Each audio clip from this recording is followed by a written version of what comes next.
All right, what's going on, everyone? Welcome back to Manny Reads Comics. Welcome back to Manny Reads Comics, guys. I don't Absolutely. know who these This, people this, are. They this just is showed up. You know what? That's just an indication of how this show is going to go because it is the fifth week of the month, and that means that all we got were annuals and lackluster stories. At least we did. Me and Carlos. Nick swears he has amazing books. So, welcome back to the weekly roundup. We're gonna do things a little bit differently.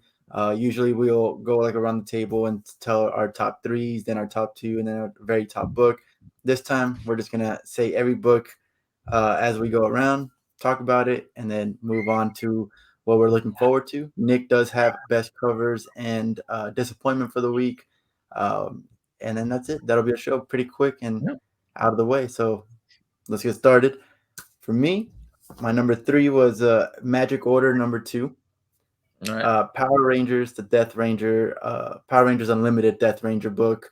And then that leads to the Mighty Morphin Power Rangers 100.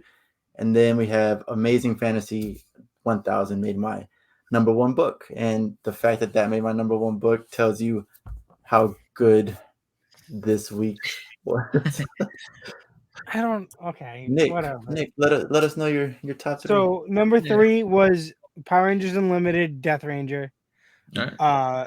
Was really cool in my opinion. Um, then issue number 5 of the Vampire Slayer. Okay. And then finishing it off with number 1 was the Flash Annual. The Flash. All right. Dude, it was a good one shot kind of issue that you don't really even need to know what's going on in Flash to read it. It was just fun, entertaining, good artwork, fun story. I'll talk about it in a little bit. All right. Cool. Carlos. Not for me. Number 3, X-Men 14. And number 2, I don't know. Kind of thought about it, but I guess number 2, I'd probably say was House of Slaughter, and then number 1, Amazing Fantasy number 1000 with the creative numbering there. I wanna turn this off. I want to stop recording. We're done. That was the week. That was horrible. Yep. Just listening Yep. to No, all actually, your thoughts. Wait, in real time. Hold on. In real time, let me take that back, because again, this is just a weird week, and today I didn't read until today, which is why I kind of like I You're still kind of processing. forgot about it. But I say Ant-Man number 2 is my number 2 pick, not House of Slaughter. Okay. Ant-Man number 2. I'll take that. I haven't read it, but I heard it's a decent series. So It does is, that yeah. mean that House of Slaughter goes down to number 3 or just goes away from the ranks? No, it just goes away, man. Because in the end, the final scene of X-Men number 14 still beats out everything that happened in House of Slaughter. So in real time, X-Men, then Ant-Man, then Amazing Fantasy 1000. All right, so Final we're round tabling this right now. I just have a question because of someone who drops X-Men, and I know Manny dropped X-Men as well, right? Yeah. How is the series going at this point? How is it? Like, I'm just genuinely curious. As someone who really liked the series and then kind of like got to the point where they just couldn't do it anymore. Yeah. Well, I mean, right now, I want to say, I mean, leading up to the last Hellfire Gala, it was pretty much the X-Men, still trying to figure out what's going on Murder World or Game World. So that's when I dropped it. I read up until that. Yeah. They're still there. Wow. Yeah. So no. That was like 3 or 4 issues ago, right? Yeah, and that's basically what was going on, and it's still kind of in the background, a little bit, and they're still dealing with the whole Doctor Stasis and all of that stuff. But we've kind of taken a little bit of a break because during the Hellfire Gala, the new X-Men team ended up being revealed. And then right now with what's going on with Avengers versus X-Men versus Eternals, the story has been kind of focusing on that.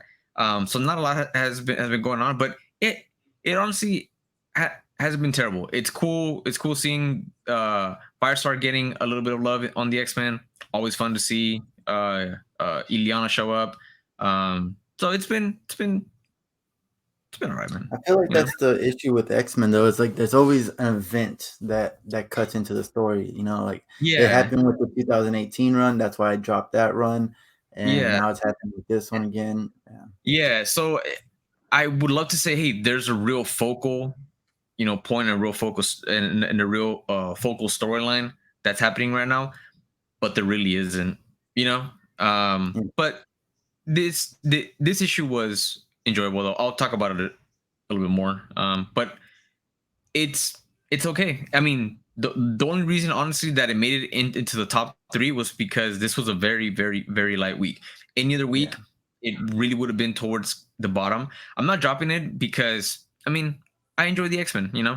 It's the main X-Men title, um, but I don't know if I'm going to be sticking around for another 20 issues, 30 issues, to be honest. I'm yeah. kind of feeling more like the X-Men titles for a couple issues here and there when they have some interesting storylines. I want to jump on Knights of X because I had read Excalibur. I personally really enjoyed Excalibur, and decided not Yeah. to really jump. Hmm? No, I'm just agreeing with you. Oh yeah, and I didn't jump on Knights of X just because, dude, I was putting so many fucking books, and I decided to pretty much drop like the majority of X-Men titles.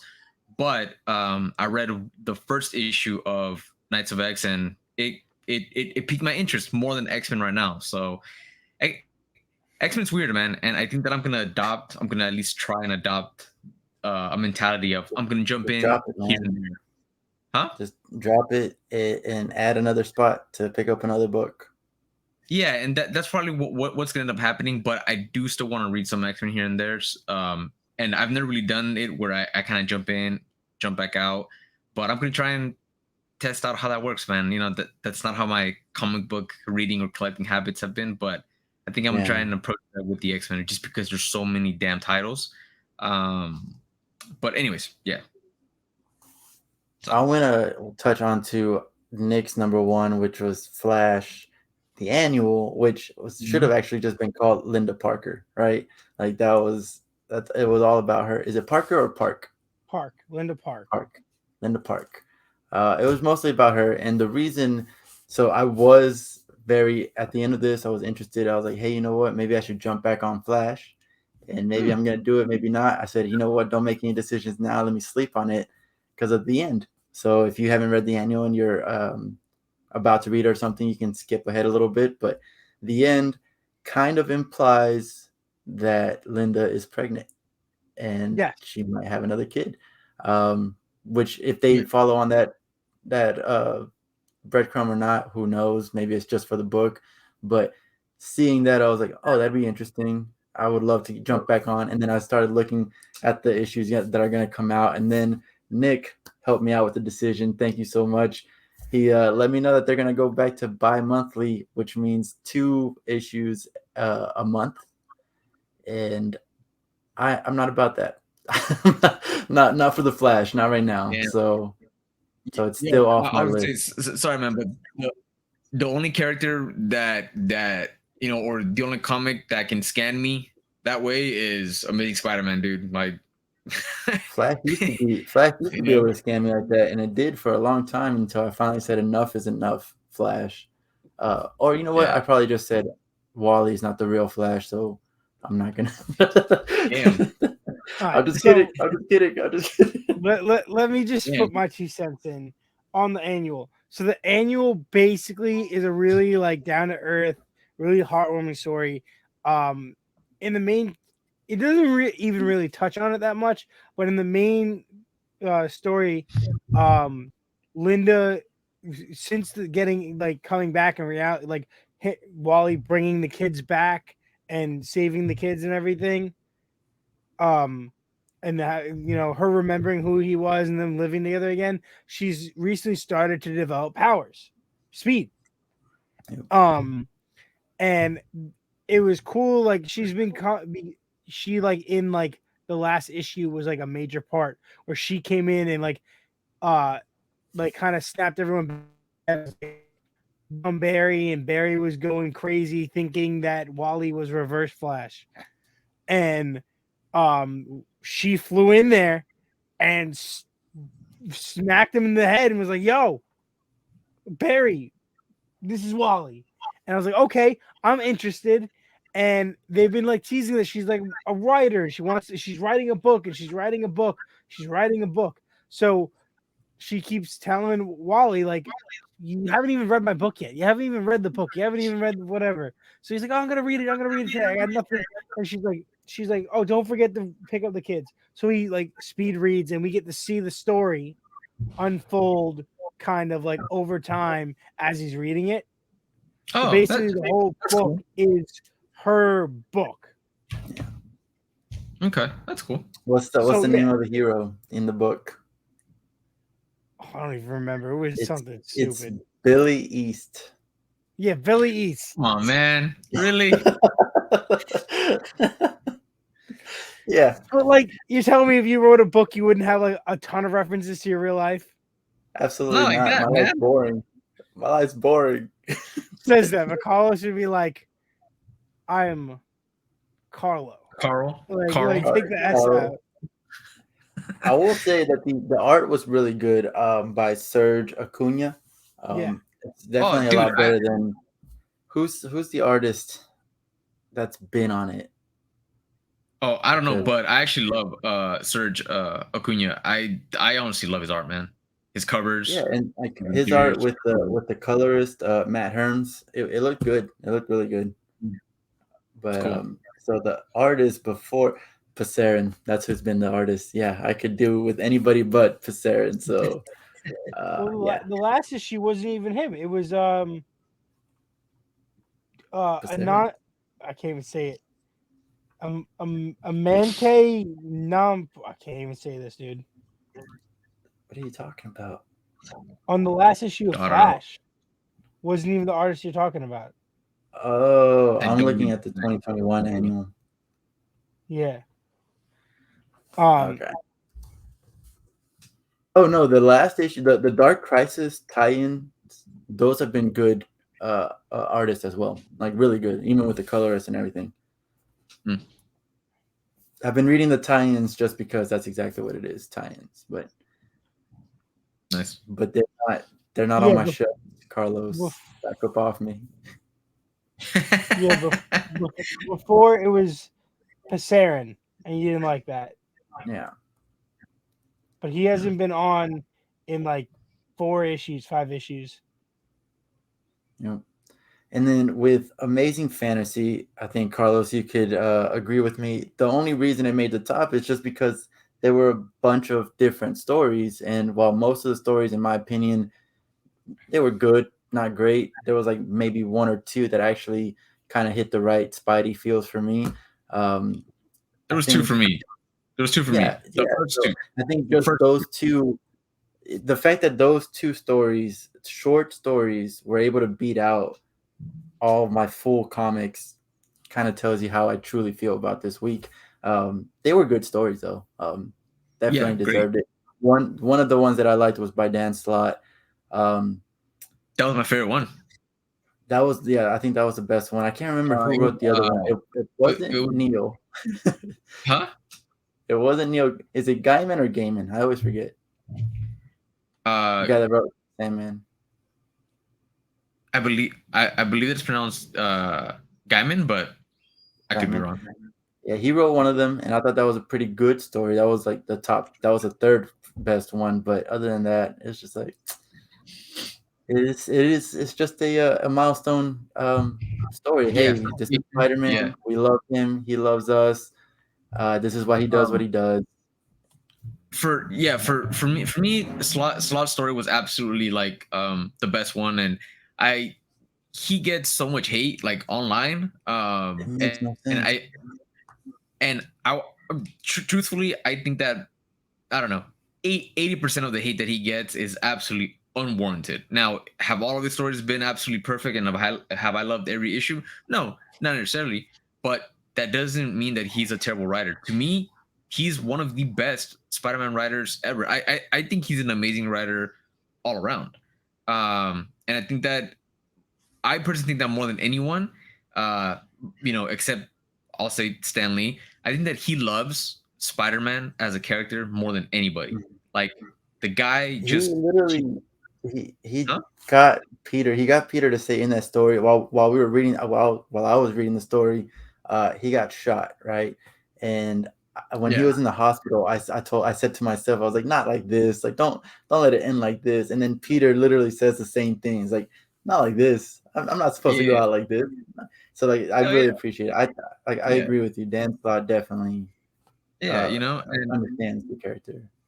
I really appreciated the fact that, look, I've made it no secret that I absolutely hate the direction that Marvel has taken when it comes to Peter and MJ's relationship. I've talked Mhm. about it plenty of times. Not going to spend time on that, but um, I really love the fact that, whatever may happen between, Peter and MJ, and whatever shenanigans, are going to happen in comics for the next who knows how many years, that at least in Dan Slott's eyes, the true ending somehow, some way down the line, Peter and MJ get a a a A a happy ending, happy ending. celebrating our anniversary.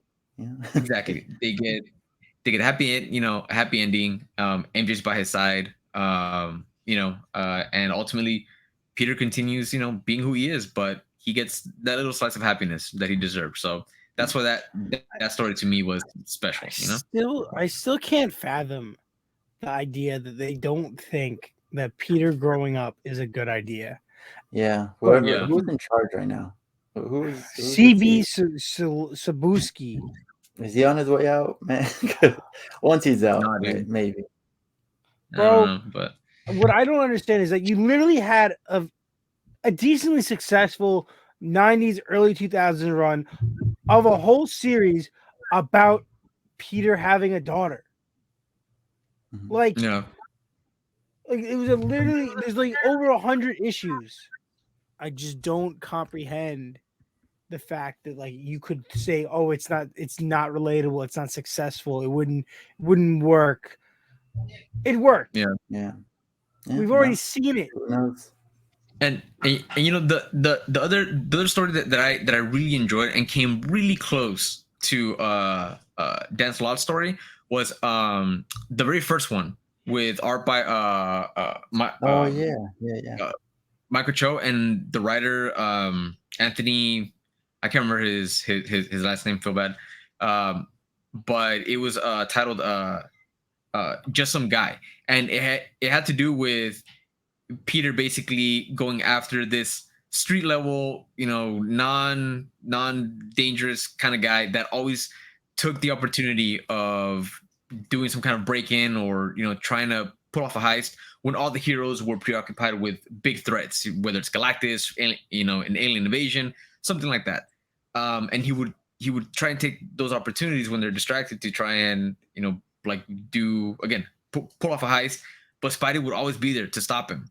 And ultimately, uh after many years of this back and forth, he says, why are you picking on me, right? Like, just leave me alone. I'm a nobody. And I love how Peter tied it to, hey, it was just some guy that ended up killing my uncle Ben. And until you stop you know uh doing crime, because one of these days somebody could be hurt in the same way that I am, and that's why I'm always going to come after you until you turn over a new leaf. I thought that was a great overall like exploration of who Spider-Man is, right? Yeah, I don't know. I just really enjoyed that theme, and that even though Spidey is after him and he is putting him away, behind bars, he does have some compassion, towards him. And he has this idea that, hey, you can redeem yourself, like, do better, be better. yeah, um I love that. So those two stories really elevated the book for me. Had we had gotten a little bit of more stories like that, man, this could have probably been one of the, like you said, a milestone issue. It could have potentially been one of the best milestone issues, yeah. that that The I read. the writer's name, by the way, is Falcone, Anthony Falcone. If I How come, could you that's right. forget Falcone, man? Sorry, I apologize. I remembered Anthony. I just couldn't remember the last name, but you know what? I think he did a wonderful job, man. Like he really Mm. captured the idea of who Spidey is, and just how the whole story was set up. And I'm a huge fan of Michael Cho's art. Always love seeing him. Um, so yeah, that's why it was my top pick. So So that's our top picks. It's the fifth week, so we pretty much not adding it to our brackets. I'm just speaking for myself here, but like yeah, neither. none of these books here were able to beat any of the books that are in our brackets for August. So it's Yeah, just same kind here. of like a bye week.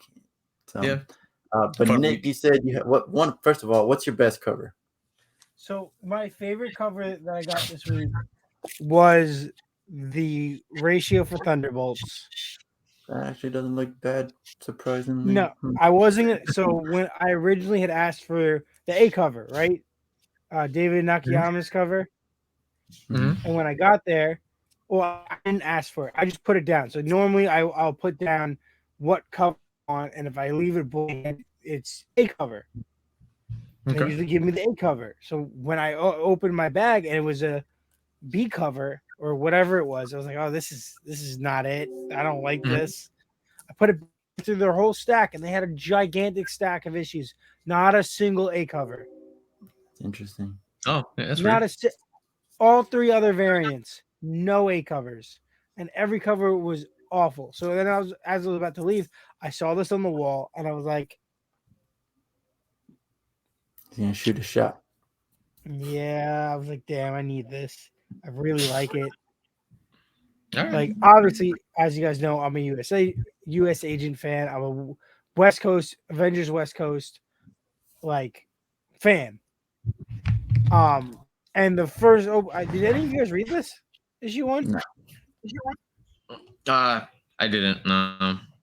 I thought Manny for sure would have hopped on this, but no. I mean, No, I I didn't. see it for what it is. Thunderbolts. They're making a Thunderbolts show. I don't think it's gonna last anything. If I mean, me thinking this most likely will mean that it'll be some sort of hit. But so it I, it falls out I of it falls out of Devil's Reign.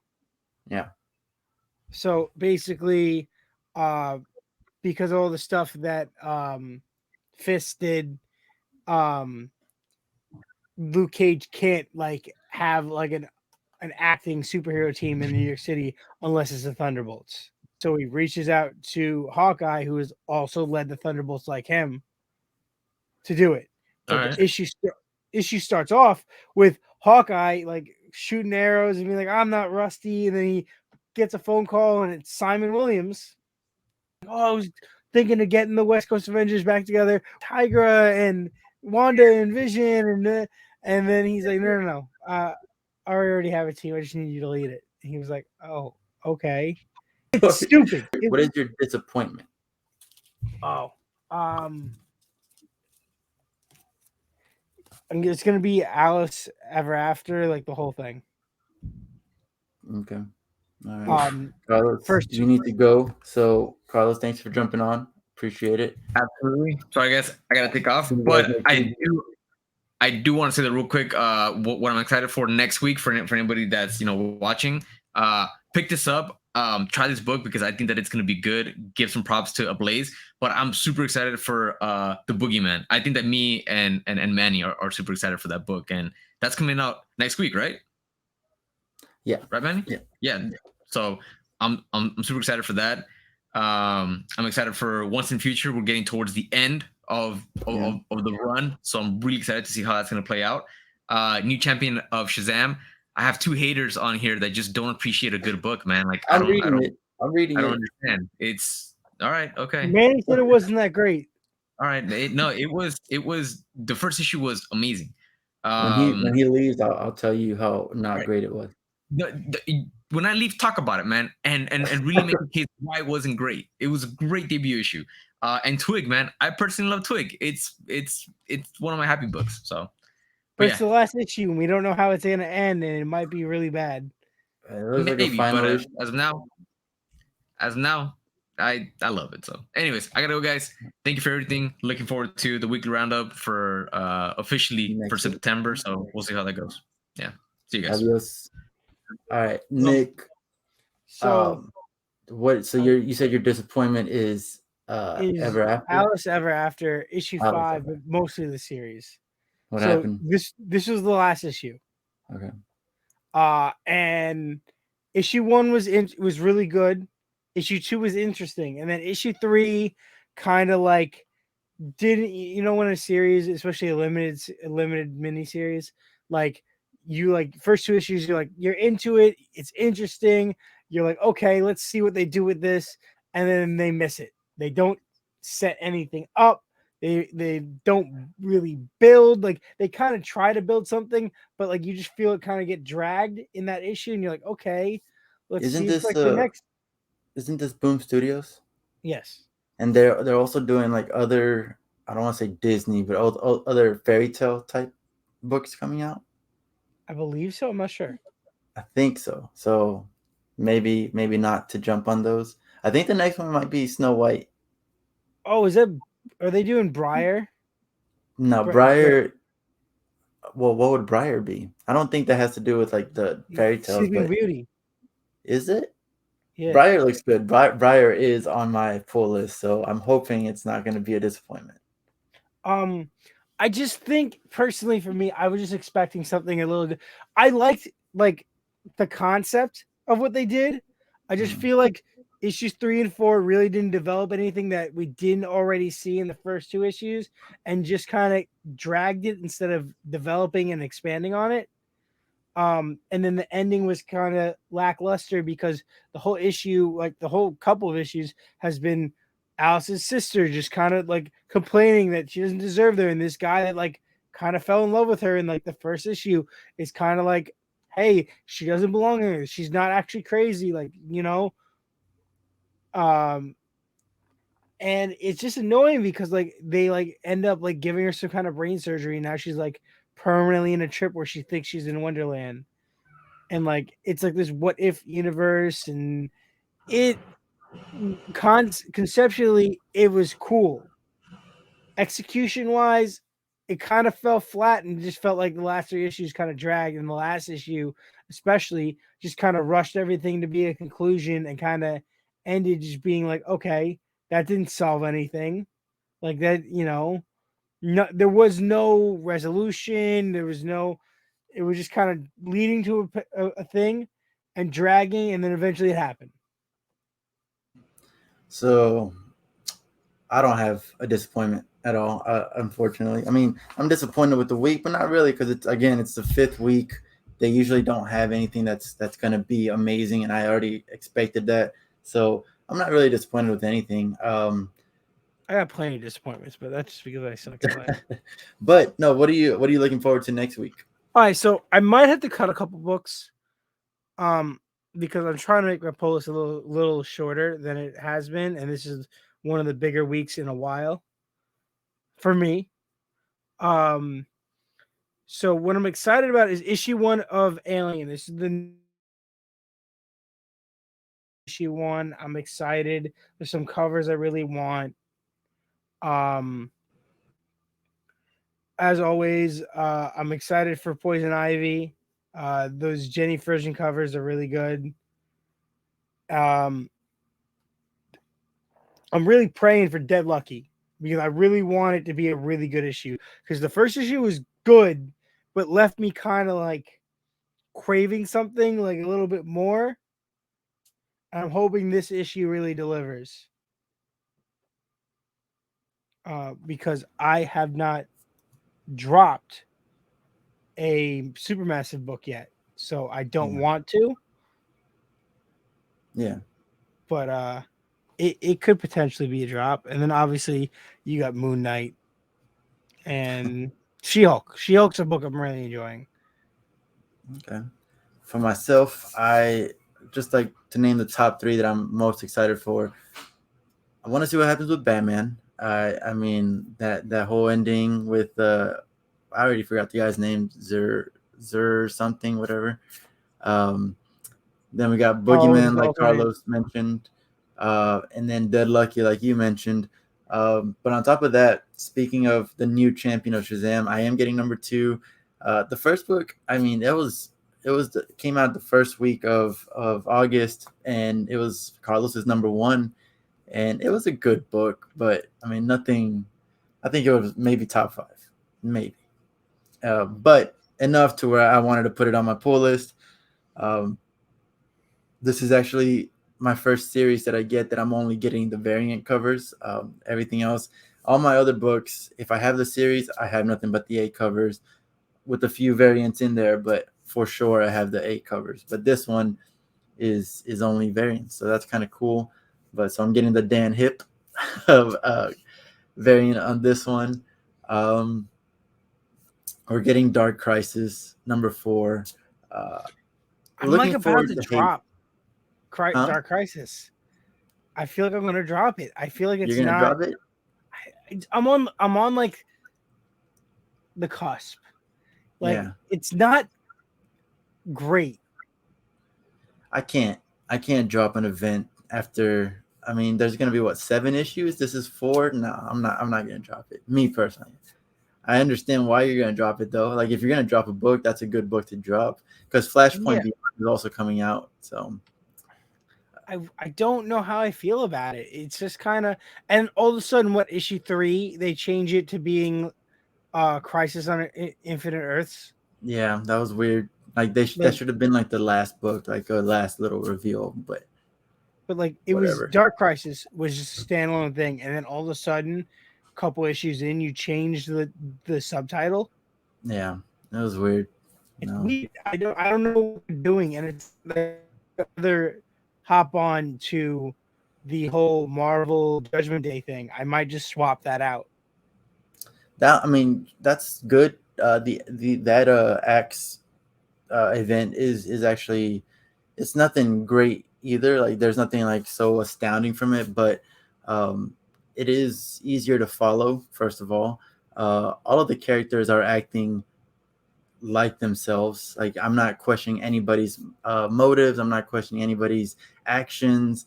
Like last time, I mean, we had a whole fight about, Deathstroke wouldn't do that, or the fight against Nightwing. Like he wouldn't lose against a half beaten Nightwing or anything. Like everyone is pulling their weight the way they're supposed to, and um, so I mean, if you're gonna switch out events like that, that's actually a pretty good idea. I wouldn't blame you. I'm thinking about it. I don't know. We're, I I might mean, just we're wait because definitely going to keep you obviously up to date with what the hell's going on in Crisis. But the only thing I've liked out of Crisis is the Flash crossovers. yeah, I dropped Young Justice bad.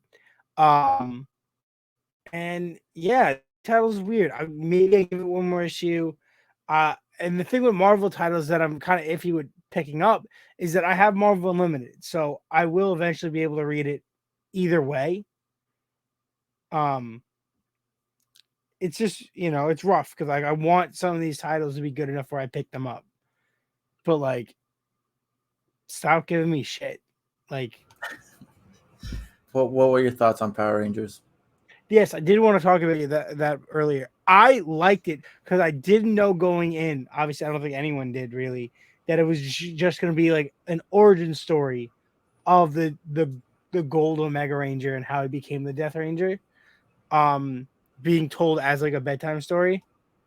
I liked that. I thought it was going to have the tie directly But what kind into of messed up bedtime story is that? Like, oh, let me tell you two kids about the Death Ranger and how he brought his dude. Those friend two back kids were to life. messed up. Those two kids they're like, That yeah, we could bring them back to life. that was so weird and off-putting. Honestly, like that was what. That's not a kid story. Why Yeah, but is they're this? also all like aliens or whatever. You're right. Yeah, I guess we can't put the human touch to it, but Yeah, uh, I don't I know. agree with you. It was weird, but it Still, was funny. It yeah, was it was entertaining, and it I was liked. funny at first until it started actually getting deep, and then like it goes back to them. There's like, yeah, we can. He can bring them back. He can make it. He can bring everybody back. Like they started they were like on the side of the bad guy, I guess. Yeah, well, look at the main story we're onto, where they actually used it. Yeah, exactly. So So it it makes was sense it of was alright. how they knew it, why all those issues where Andros was like looking for it and trying to get into Sanctuary, and it all made all that stuff make sense. But Um, what doesn't make sense to me, and again, we can go back and forth with the, it's a different universe and stuff like that. But like, I'm pretty sure, um, what's his name? The Silver Ranger, Silver Ranger, Zane. Zane. He was never dead. He was just put in like a state of like frozen whatever. Like he was never dead. In the show, he comes back. Like Yeah, but he got hurt so bad in that one shot. In this universe, it was different. yeah, but this universe is different. Yeah, no. Did you read that one shot? Yeah, yeah. I've been reading everything Power Rangers, so Yeah, I'm caught I up. think they've done a pretty good job of tying all those loose ends together. And I like because of going in, I thought it was just going to tie directly into going into issue 100. I liked how it was like an origin story, and we got to meet a whole new team of Rangers, like the original Omega Rangers. And we got to see these personalities and stuff. I liked that. Sure, this is the place to do it. It is a one shot, so that is the place, But like, I mean, I was about to fight you and just be like, no, we don't need to see that. What's the point? I don't care about these Rangers, and in the end, we're never going to hear about them again. But this is the right format to do it, and so can't fight that. How do you say the robot's name? How do you I pronounce it when you say I read it? say Chi. Chi? Okay. I would Yeah, just say XI because I don't know how to say it. it's either Chi or Z, one or the other. Like it has to be one of those. But um, no, other than I that, like it's how we saw like an early version of him. yeah, like a less experienced, way less Yeah. experienced.